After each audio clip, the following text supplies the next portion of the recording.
जहां आपकी सामर्थ्य हो समर्पित होने की, ये अस्पताल है। और नहीं तो बहुत बड़ा अस्पताल श्री धाम वृंदावन है, पक्का विश्वास कर लीजिए। एक से एक ऐसे यहां व्यक्त और अव्यक्त वैद्य हैं, अपने आप आपको ठीक कर लेंगे।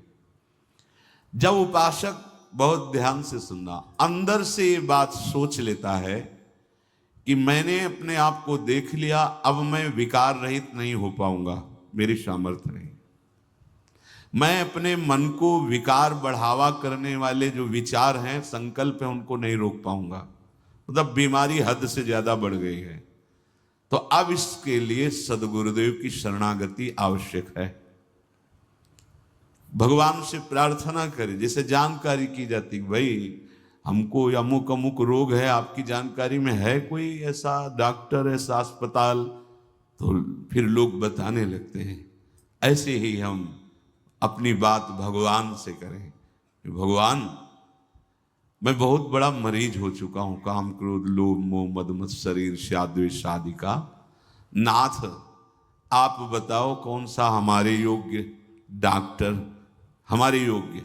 पथ्य का तो सेवन कर ही नहीं सकते, कुपथ्य और बढ़ा रहे हैं, तो ऐसी जगह हो जहां हम भर्ती हो जाएं और स्वस्थ हो जाएं। तो भगवान सदगुरुदेव मिला देते हैं, या स्वयं भगवान ही सदगुरुदेव बनकर हाथ पकड़ लेते हैं। बंदो गुरुपद कंज कृपा सिंधु नर रूप हरि महामोह तम पुंज जासु बचन रविकर निकर। बस ये ध्यान देना है कि भागना नहीं है। इसमें थोड़ी स्वतंत्रता रखी जाती है मरीज की। नहीं हमको नहीं दवा नहीं लेनी, कुछ नहीं, मुझे छोड़ दो, मैं जा रहा हूं।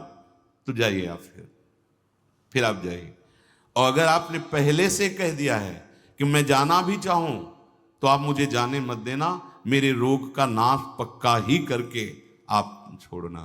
ये अगर हम कहें भी तो हम तो कह सकते हैं या हम भाग सकते हैं, पर मुझे जाने मत देना। ऐसे ही भगवान से प्रार्थना की जाती है कि प्रभु हम आपको भूल सकते हैं, हम आपको छोड़ने की चेष्टा कर सकते हैं, पर आप मुझे कभी मत छोड़ना। क्योंकि यदि आपने छोड़ दिया तो फिर वैसे ही ये मानसिक रोग हमें परेशान कर रहे हैं, फिर तो हमें नष्ट ही कर देंगे। तो यदि अस्पताल का आपने पूर्ण रूप से आश्रय ले लिया तो कंपाउंडर, नर्स, डॉक्टर ये बहुत जोर के हैं। क्या? भगवान की कृपा शक्ति काम करने लगती है। ये अक्षरशः सत्य है। बहुत प्रयास किए, बचपन से बहुत प्रयास किए, जब प्रयास में देखा कि हम नहीं हटा पा रहे, हम जल रहे हैं, ये अगर बने रहे तो हमें गिरा देंगे, तो फिर हार करके जैसे गंगा जी में खड़े होकर के एकांत में विनय करते, प्रभु आप अब देख लो।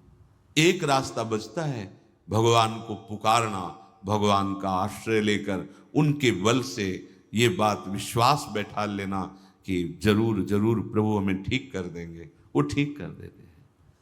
अपने बल से हार गया और भगवत कृपा बल से पता ही नहीं चला कि वो कब शांत हो गया, कब वो विकार अंतर्ध्यान हो गया। भगवत कृपा। चिकित्सक तुम्हारे कक्ष में पहुंचने ही नहीं देगा कुपथ्य। ये सच्ची बात। एक बहुत बड़े महापुरुष ने अपने अनुभव की बात बताई थी। वो यौवन अवस्था के थे, बहुत अच्छे महापुरुष। तो मन है, मन ने गलत संग करा दिया और गलत संग से गलत संकल्प बना, गलत संकल्प से अब वो गलत क्रिया की तरफ जा रहे थे। वो खुद बताए थे, अंदर ही अंदर जल रहे थे, पर विकार उनको प्रबल मथे डाल रहा था। कोवा मदांधो मदना तुरोवा। कभी भगवान की पुकार होती, कभी विकार घसीटता, कदम आगे बढ़ते चले जा रहे थे और क्रिया जहां होनी थी उसके समीप पहुंचने वाले थे। इतने में दो साधक आ गए और प्रणाम किया और कहा, महाराज आज इधर कैसे? तुमका पता नहीं इधर कैसे मैं जा रहा हूं। बोले एक प्रश्न मैं आपसे